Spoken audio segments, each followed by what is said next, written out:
This lesson is on a specialty topic for permutations called identical objects. Very important. You do get tested on this a lot, and it's a very useful way to solve what would appear to be unsolvable questions.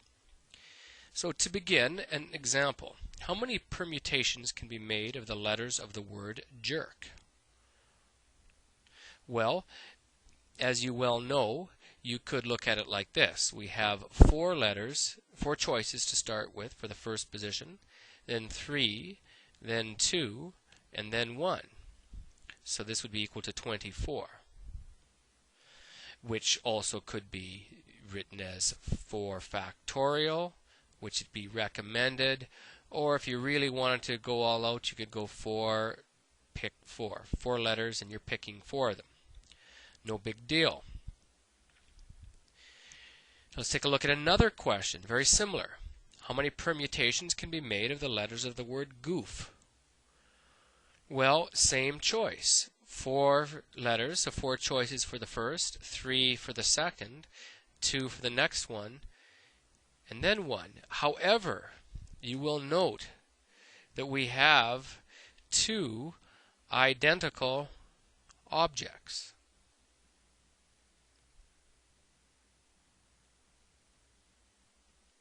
And that changes everything because GOOF is very, very similar to GOOF. So one O is as good as the other. They're identical in every way. So that does affect things. And there's a really easy way to deal with it. You ignore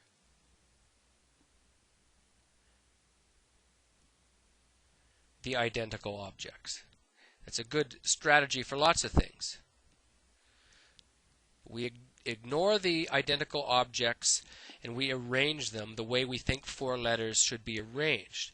However, after that, we then divide by the number of identical objects factorial. So we divide by 2 factorial.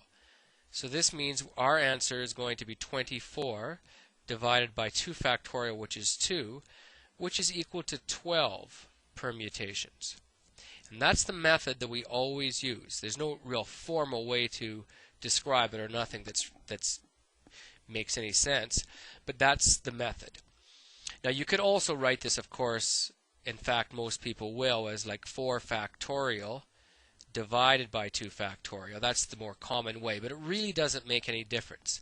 Whether you use the factorial notation or the pick notation, it would have been perfectly appropriate to go 4 pick 4 divided by 2 factorial. Same deal.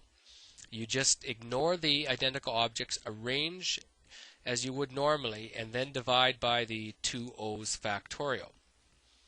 Now the next example will be like this, but we'll have more. So you knew this was going to happen, maybe. How many permutations can be made from the letters of the word Mississippi?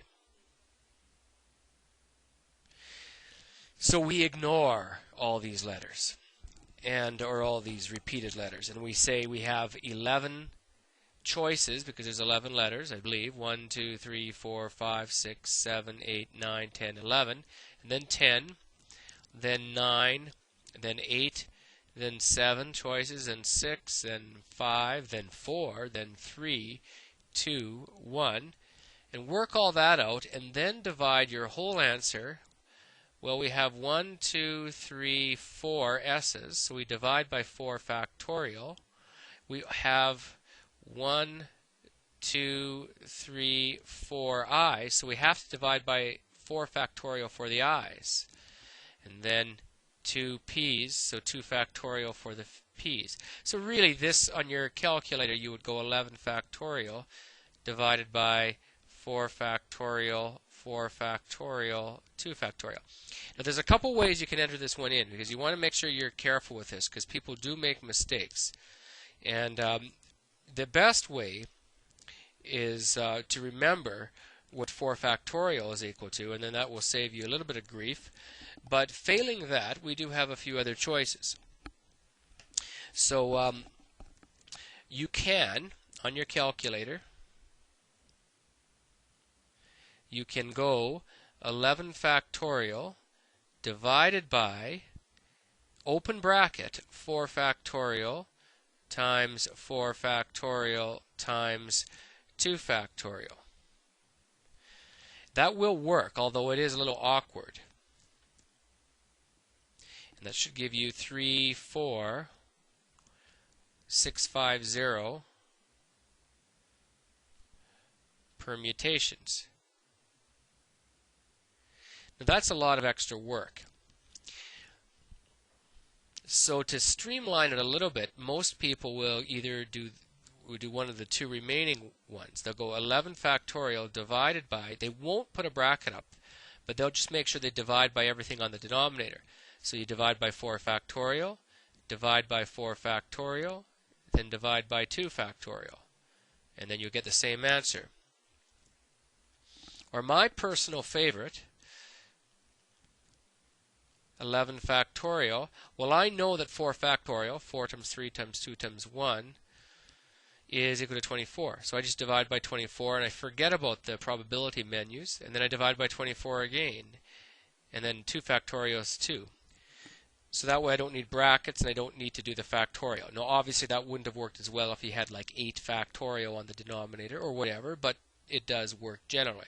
So it's worth taking the time to remember the factorial is up to, say 6 factorial. Let's try some more questions that are based on identical objects. These are also very common questions. And this diagram is supposed to represent a city grid, blocks. And old Gavin gets off the bus at point A and needs to walk to point B. Question is, how many different routes can he take? Now, no cutting through the blocks. So he must either walk directly north or east. So you can't go, through a diagonal or anything. Now, this question can get really complicated because if you try to muscle your way through it, you might figure, well, this is a route just by going up like this and then all the way across. And if you said that that's one route, of course you're right. But the thing of it is, if you were to then go up, say, this way, and then go across like that, that's a different route completely. So if you change one block, then you're changing the route. And all of a sudden, this gets to be a big question because you've got so many choices that you can make. So the key is to treat it like an identical object. And you use the letters, well, most conveniently, N to indicate the two blocks that are going north, and then E for the blocks that are going east.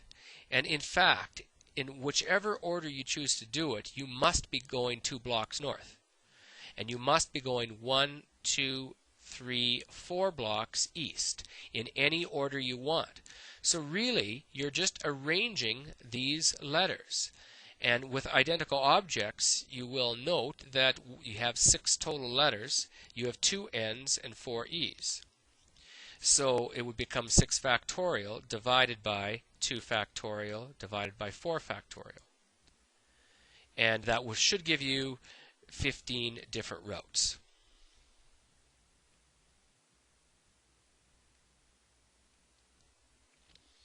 So that's the method for those.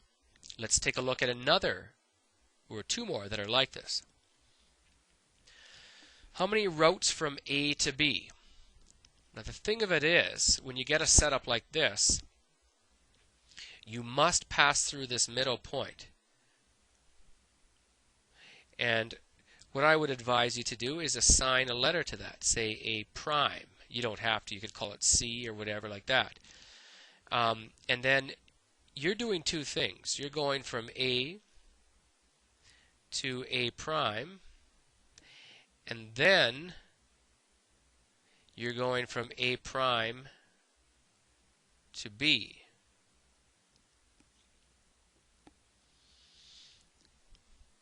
And as far as A to A prime goes, you've got 1, 2, 3 blocks east, so E, E, E. And you've got 1, 2, 3 blocks south, so S, S, S. And then from A prime to B, you've got 3 more blocks east, so that would be E, E, E. but only one block south. And again, these can be in any order. It just, to get from A to A prime, you know that it has to be 3 E's and 3 S's. And then by just using the what we just did, the identical objects, to get from A to A prime, we take the 6 total letters, which is 6 factorial, divided by the 3 E's, so 3 factorial, and then the 3 S's, 3 factorial. And then the second route from A prime to B, we take our 4 total letters, which is 4 factorial, divided by the 3 E's, so 3 factorial, and then the 1 S you don't really need, but I'll put it there anyways. And then the next big thing is to recognize that it is multiplied. The word "and" means multiply, and we're going from A to A prime and A prime to B. It's not like an OR thing where you would then add.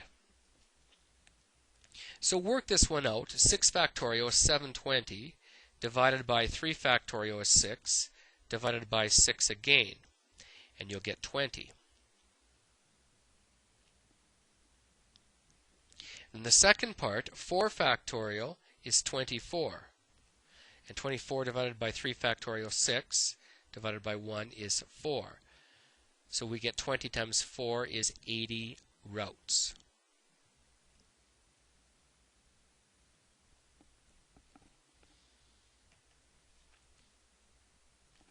Let's try another one based on this idea. This is a 3D question, and we're going from A to B, and the way it's worded, you must always move closer to B. That means no backtracking. It also, well, it may not imply, but I'll tell you right now, no cutting across diagonals or anything like that. With a 3D question, it works exactly the same way. You just have to take stock. To get from A to B, you will be going 3 blocks down. You will also be going 1, 2, 3, 4 blocks. If you like, you could go 4 blocks to the left. So just to keep things interesting, I won't go northwest, south anymore. So 4 blocks left, and you'll go 1 block forward, because you've got to go from the back. A is at the back and B is at the front. So this would be, I'll write it down below, down, down, down, left, left, left, left, and then 1 block forward.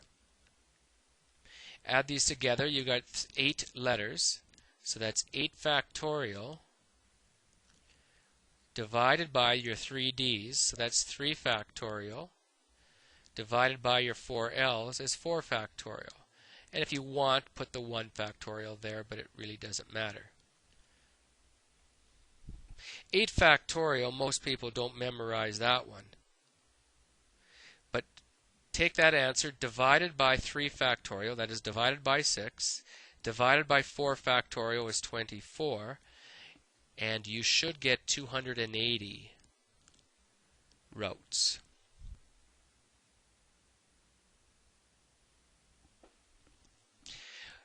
If this didn't occur to you as you're solving them, don't worry about it. There's very few people that actually just look at this and say, oh yeah, that's how to do them.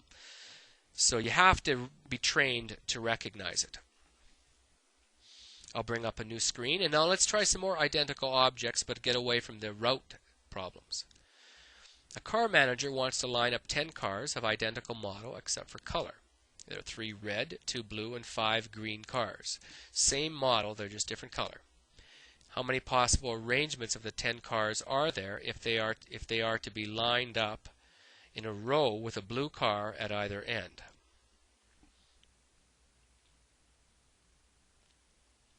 Well, I'm going to take this one and draw the slots to it. And my advice always with identical objects, because these are identical objects, the 3 red are the same, the 2 blue are the same, 5 green are the same, ignore them. And we do know this much. There is a blue car there, and then there's a blue car at the end. And as we always try to do, note the restrictions first and ask yourself, how many choices are there for the blue in the first position? The answer should be 2, because we have 2 to select from. And then there will be just 1 blue on the other. Now that we've got the blue cars positioned, it's freestyle. There's 8 cars remaining, and there's going to be 8, 7, 6, 5, 4, 3, 2, 1. But we have to get real at some point, because in fact there is a restriction on this. And that restriction is that there are identical objects. So once you've ignored them successfully and set the question up, at the very end, it should be your last step before calculation, note that the 3 red you'd have to divide by 3 factorial. The 2 blue, 2 factorial. The 5 green, 5 factorial. So this really would then be 2 times 8 factorial, if you look at the numerator, divided by 3 factorial, 2 factorial, 5 factorial. Careful with this one. Your 8 factorial, you might remember it from the previous question. Multiply it by 2, or cancel the 2's out if you want. Divided by 3 factorial is 6. Divided by 2 factorial, which is 2. Divided by 5 factorial, which is 120. And then you end up with 56 arrangements. Everybody wants to pay attention to those identical objects, but you don't. You ignore them, and then at the very end divide out by the out by the identical objects. Let's do one more. At the end of a 12-question multiple choice quiz, by the way, these last 2 ones, the last 3 ones even, are considered fairly difficult problems. At the end of a 12-question multiple choice quiz with 4 possible answers for each question, the instructor informs the class that the correct solution set would have 2 A's, 3 B's, 3 C's, and 4 D's. And then how many configurations of these letters could be made if the answers to the first question, if the answer to the first question was B and the answer to the last was D.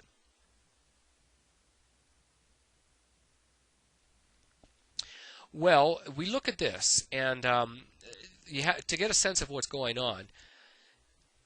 Of these 12 questions, the instructor counted out the correct.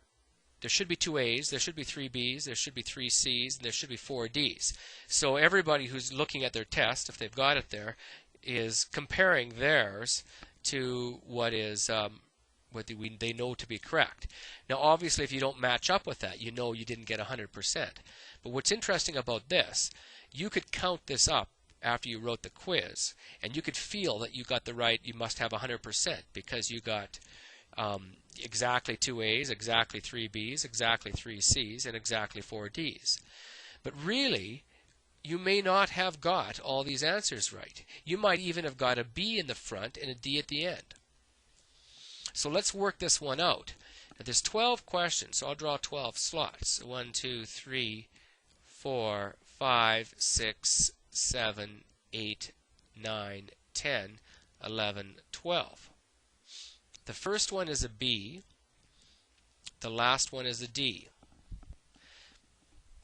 And as for B's, there are 3 B's that you could put, 3 choices for B's for that first one. And then there's 2 choices, or excuse me, for D's, there's 4 choices for the last D. You've now got 10 letters, and it is completely freestyle. So it's 10, 9, 8, etc. like that. I'll write them all in just because. 7, 6, 5, 4, 3, 2, 1. So that's simple, except for the fact that there are identical objects at play. So your next step is to simply take all this and divide by the identical objects factorial. So the 2a's we divide by 2 factorial, the 3b's we divide by 3 factorial, 3c's 3 factorial again, 4d's is 4 factorial.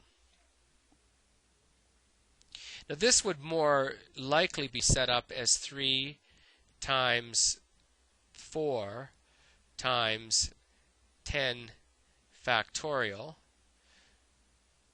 divided by, well, the denominator is 2 factorial, 3 factorial, 3 factorial, 4 factorial. So really be careful on your calculator with this one. You could take that 10 factorial and multiply it out if you wanted to first. It's a big number. It's like 3,628,800. Multiply that by 4, multiply that by 3, and then divide by 2 factorial, which is 2. Divide by 3 factorial, which is 6. 3 factorial again is 6. 4 factorial is 24. And then you end up with, shockingly, 25,200, if you like, configurations. So there's a lot of ways you could answer that test, satisfying the conditions that were laid out for you, but still not getting the right answer, or getting 100% on that. So I'll leave it at that. That's the identical objects, and the next lesson will go on with some other special cases of these. Thank you.